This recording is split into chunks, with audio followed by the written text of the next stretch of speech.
Well, I wanted to thank you for empowering us. I have had so much breakthrough, not just in my finances and how I see finances, but in my mindset about finances. But even more so, the fact that you encourage us, you don't just allow us to, you encourage us to go and share the wisdom and knowledge you impart to us with others, because that's what kingdom is all about. Instead of holding on to it like this, we get to open our hands and pour it out onto people around us.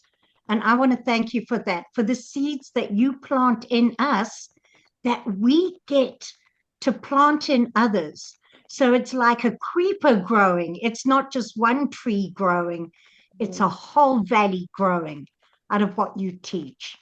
And the wisdom you impart from God is amazing. And I so appreciate it. Wow, Thank you. thank you. Thank you, Nikki. You know, the Bible says, freely you've received, freely give.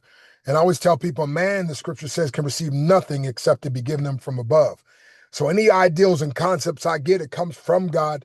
And he really wants it to come from God through me and let it keep on going. So yes, anybody feel free. Somebody told me once, there's no limit to the man or woman that doesn't care who gets the credit. So and by the way, you learn it better when you teach also. And by the way, you will teach it. Matter of fact, some of you will teach my stuff better than I teach it. Right? Because you're going to put your, I tell people you don't have to reinvent the wheel, but you got to put your own rims on it. And sometimes your rim is what makes people buy it. So, all righty. Is there anybody else there? Thank you very much, Nikki. To God be the glory. All righty. Well, God bless you.